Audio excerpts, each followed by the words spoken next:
Hey, what's up, guys?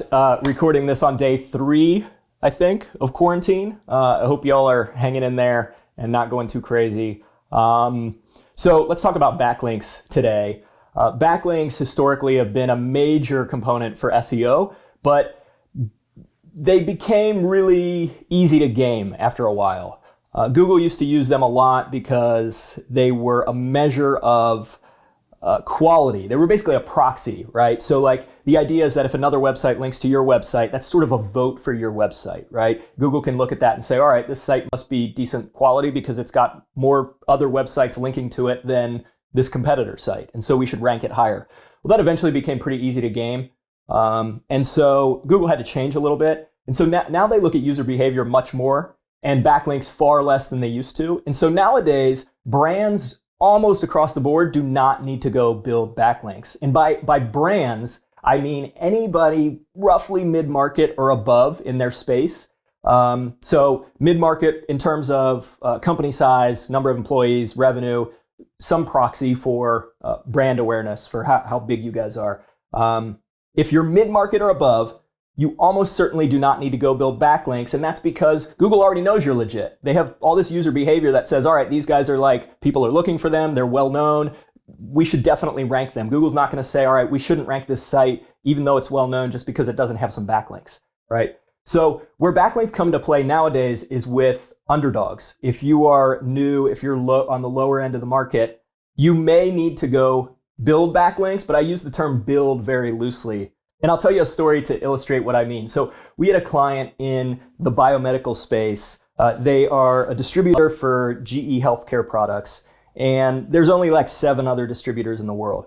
And so we created all this content for this client to meet the intent of all these keywords we were going after. In SEO and paid search, organic and paid search, we're doing great. They were doing amazing. We were getting a ton of traffic, ton of sales. This was an e-commerce site. But we had some of our higher traffic terms were on page 2, and we just couldn't get them past page 2, even though we built all this content to meet the intent of those keywords. And we're like, well, what's going on? So we thought we'd look at backlinks because they were the underdog, right? They were definitely not mid-market. They were definitely not a brand in the space. And so we went and looked at the backlinks of the competitors and then them. What we found was that GE Healthcare was linking out to all their distributors on the GE website.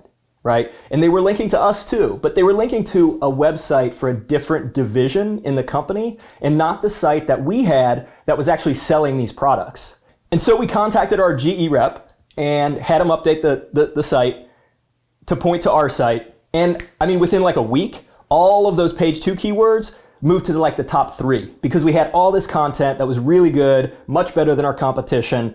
And it was like Google just flipped the switch and said, okay, these guys are known now. They are legit. So let's just rank them according to the quality of the content rather than some arbitrary like backlink measure. The way people used to build backlinks and the way a lot of people still are is they're going out there and trying to like find a lot of backlinks. And as you could see, like with this example, one link made the difference between page 2 for the competitive terms and top 3.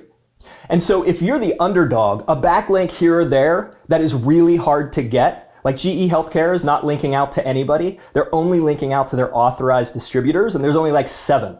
So not just anybody can go get this link, and because of that, it has a big impact. If you go build backlinks, anybody can do that. Like, it doesn't even matter how good your content is. I can just throw money at that, hire somebody who's good at creating content and good at building links, and do the same thing. So the links you're getting when you're doing those kind of, even the expensive, in-depth backlink building campaigns that people do in SEO, the type of links you're getting are from sites that are linking to a lot of other sites in most cases. And those links, because of that, are going to be far less valuable than even just like 1 or 2 of these links that are way harder to get. And again, this is only really the case for the underdog. For anybody who's like mid-market or above, Google already has plenty of data to say you're legit and you should probably rank, assuming you have content to meet the intent of those searches.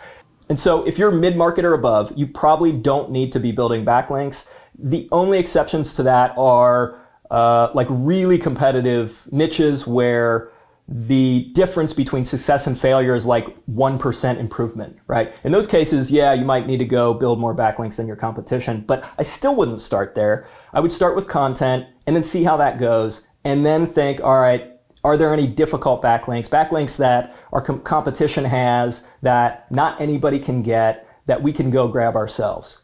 So if you're a brand, if you're mid-market or above, where should you focus your time? Should you spend any time on getting backlinks?